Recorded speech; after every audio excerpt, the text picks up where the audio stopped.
Left 4 Dead is back. Wait, I mean, Back 4 Blood is here. Yeah, that's the one. But based on the beta, should you rush out and go get this game when it comes out on October 12th? Let's take a look. Hey, I'm Sam with Busy Dad Gaming.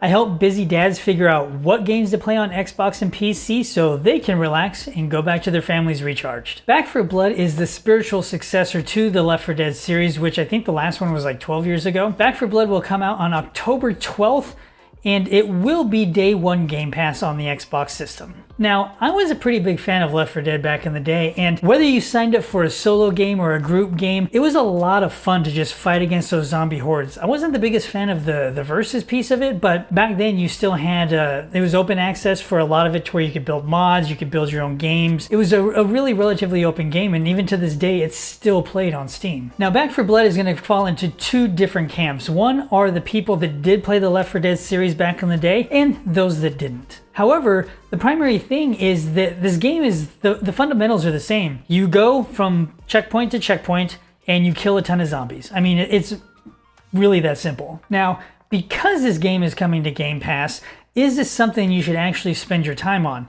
Well, it depends. Now, here are some of the cons that I ran into with my time with Back 4 Dead. So with this being a beta, I ended up playing it on the Xbox Series X, and some of the bugs that I ran into on this platform ended up being like the menu narration wouldn't turn off. So that was super weird. Sometimes when you're in game, a lot of the drops, like the ammo drops and things of that nature, they would sit in midair or they would kind of like step down until they actually hit the ground. You're also looking at, I got hit by air a few times, like there was literally nothing around me and I was taking damage. So I'm assuming there was either an invisible enemy or it was under the floor kind of thing. Another one was I went ahead and purchased a supply line and the game didn't necessarily freeze, but I couldn't get out of that supply line menu, so I had to restart the game.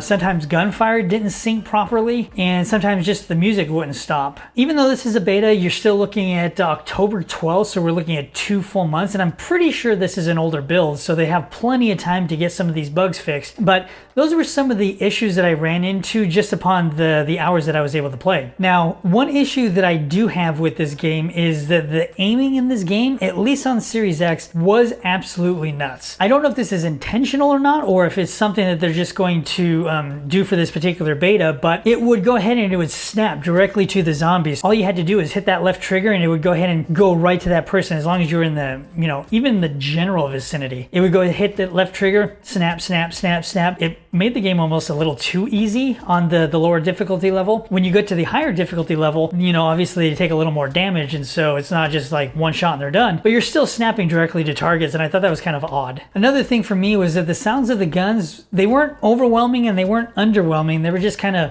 whelm. And that brings me to something that was kind of comical, having come from the Halo Infinite beta or technical preview last weekend. Those bots were ridiculous. And then coming into this game and matching up with the bots when I was playing solo, yeah, they weren't bright by any measure. Some of these bots even went so far as to just walk off the ledge like they had a death wish, and then you'd have to go and res them. So in this particular instance, matchmaking and actually getting people is probably the most ideal, especially if you can have your own squad and have a full group of 4 people. That is the most ideal. But if it's just you solo with 3 other bots, you're probably going to find some frustration, and you're probably not going to find the game as fun as it possibly could be. Now, another piece that I wasn't the biggest fan of is when you load into the game, you're kind of put into this general camp area, which is kind of like a different way of having a menu system. You can still access the menu just fine if you wanted to, but you can then run around if you go to like the armory, and you can go to the shooting range, or you can go and get your different cards if you want to, or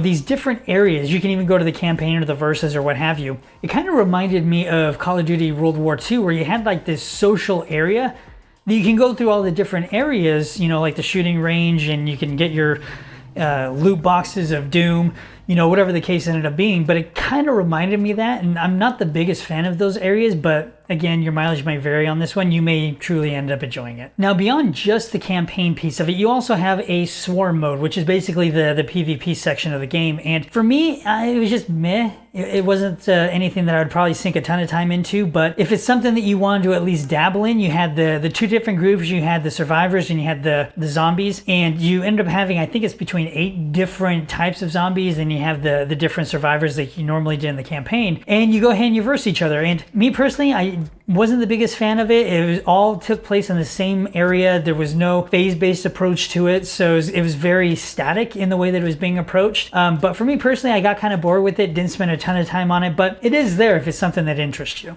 Now, this brings me to the monetization piece of this game, especially if it's Xbox is on Game Pass, but it's also across all of the major platforms. And so you have the pre-order aspects of either the standard, deluxe, or ultimate. On the Game Pass version, this is just the standard version, so you're not going to get access to things like the season pass or when the map packs come out, which is another issue that I'll approach here in a minute. But the season pass seemed pretty standard, especially in this day and age. You know, you get skins, banners, you know, so on and so forth, nothing too out of the ordinary. One thing is that with the season pass, it also has the map packs. Does present a potential issue because this could segment out your player base. They did say that developers ended up saying in this particular case that as long as one person in the group has the new maps, that everybody can play the maps. But if, you know, obviously if nobody in your group has those new maps and you're playing solo, then you're not going to have access to those maps. So inherently, it does offer a little bit more availability for those maps and not segmentation of your player base, but there still will be an inherent segmentation, especially if you don't buy the season pass. Which really means is that if you're playing this game solo and you do not buy the season pass, you're kind of hosed and you're going to start missing out on content as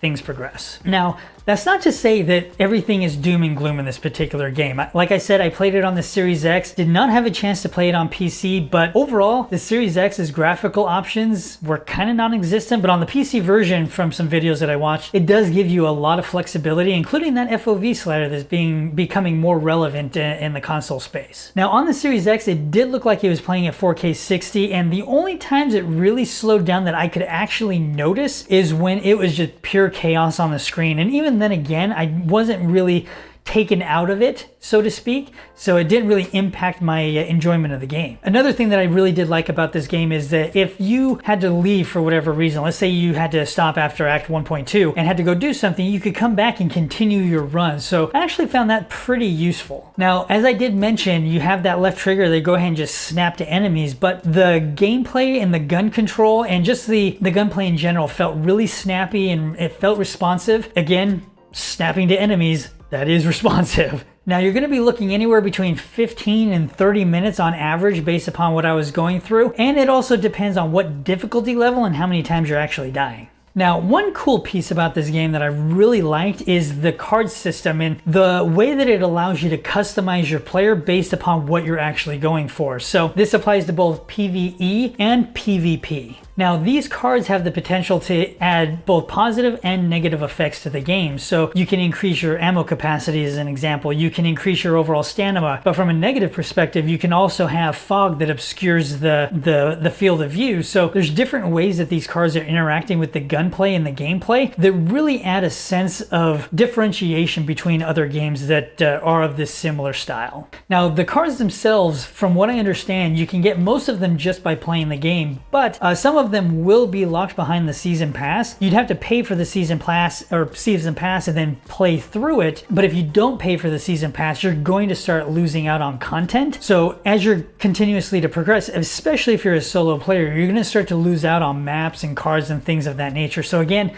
these are things you're going to have to keep in mind. Now, another thing I thought that was really cool in this game was the gun attachments and the different ways that you can go ahead and customize the guns that you're using to your play style. So for example, a lot of times I was going through with an M16 and I was getting different attachments. So it had like muzzles, scopes, stocks, magazine capacities, all these different things to make the gameplay more like how I would want it to be, as opposed to just picking up a gun and just kind of being stuck with it. But that brings me to a dad's perspective in this case, and if this game weren't on Game Pass, would I actually shell out the money for it? And even with it being on Game Pass, will I spend the money for the season pass? That's really the ultimate question of, you know, the amount of money and the time. Back in the day, I really did enjoy Left 4 Dead 1 and 2, and where I'm at in life right now, I just don't see myself playing this game too much, even though it is on Game Pass. The gaming time that I do get right now is more in chunks, and so in this particular game, I would only be able to play like maybe 1 or 2 runs if I was lucky before I had to duck out and go do something and, you know, left my team in the lurch. Now,